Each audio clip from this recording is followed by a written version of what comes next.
मार्च 1 से 3 Venus Jupiter से मिलेगा। आकाश के दो सबसे चमकीले प्लैनेट्स पाइसिस में आधे डिग्री के भीतर से गुजरेंगे। ये पश्चिमी आकाश में प्रकाश के चमकीले धब्बों के रूप में दिखाई देंगे। सूर्यास्त के बाद दोनों में से ज्यादा चमकीला वीनस होगा। आने वाले दिनों में ये शाम के आसमान में राइज करता रहेगा। हालांकि जुपिटर अपने सोलर कंजंक्शन के करीब आ रहा है और जल्द ही सूर्य की चकाचौंध में खो जाएगा। जुपिटर वीनस कंजंक्शन 2023 का सबसे शानदार इवेंट है। 3 मार्च मून एट अपॉजी। इस दिन चंद्रमा पृथ्वी से अपने सबसे दूर के पॉइंट पर पहुंच जाएगा और सामान्य से थोड़ा ज्यादा स्मार्ट दिखाई देगा। 7 मार्च वॉर्म मून। ये 2023 की तीसरी पूर्णिमा होगी। मार्च की इस पूर्णिमा को वॉर्म मून के नाम से भी जाना जाता है। 9 मार्च फुटबॉल क्लस्टर। आधी रात के आसपास फुटबॉल क्लस्टर आकाश में अपने हाईएस्ट पॉइंट पर पहुंच जाएगा।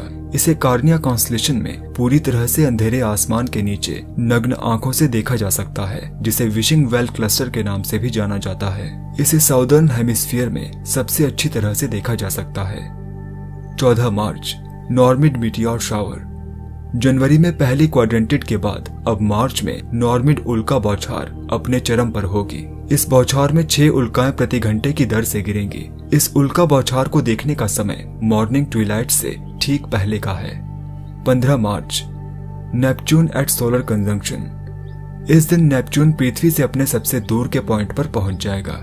19 मार्च द मून एट पेरिगी।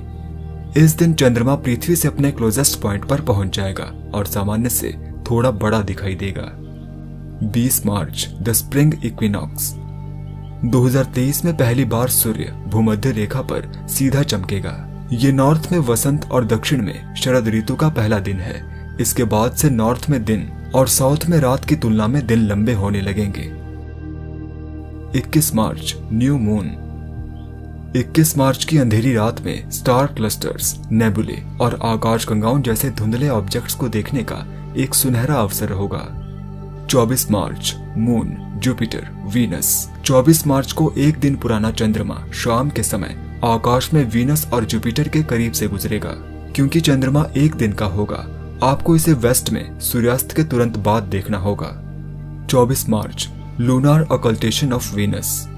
इस दिन चंद्रमा अस्थायी रूप से वीनस प्लेनेट को छिपाते हुए वीनस के सामने से गुजरेगा। ये इवेंट एशिया और अफ्रीका के कुछ हिस्सों से दिखाई देगा, जैसा कि आप अगली तस्वीर में देख सकते हैं। 28 March close approach of moon and Mars. इस दिन 7 दिन पुराना चंद्रमा मंगल के 2 डिग्री 17 फीट के भीतर जेमिनी कॉन्स्टेलेशन से गुजरेगा। 31 मार्च वीनस यूरेनस कंजंक्शन। इस दिन वीनस और यूरेनस एक दूसरे से 1 डिग्री 17 फीट की दूरी पर एरीज कॉन्स्टेलेशन में गुजरेंगे।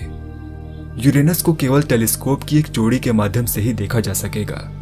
मार्च 2023 में सभी प्लैनेट्स की स्थिति। मर्क्यूरी। मर्क्यूरी अधिकांश समय सूर्य की चकाचौंध में छिपा रहेगा। वीनस। मार्च 2023 वीनस को देखने का सबसे अच्छा समय है। ये आसमान में धीरे धीरे राइज करता हुआ दिखाई देगा। ये वेस्ट में शाम के समय आकाश में प्रकाश का सबसे चमकीला धब्बा होगा। मार्स। मार्स वर्तमान में शाम के शुरुआती ऑब्जेक्ट के रूप में आसमान में चमकता हुआ दिखाई दे रहा है। ये आधी रात के आसपास अस्त होता है। इस प्लेनेट को नग्न आंखों से देखने के लिए मार्च एक अच्छा महीना है। जुपिटर।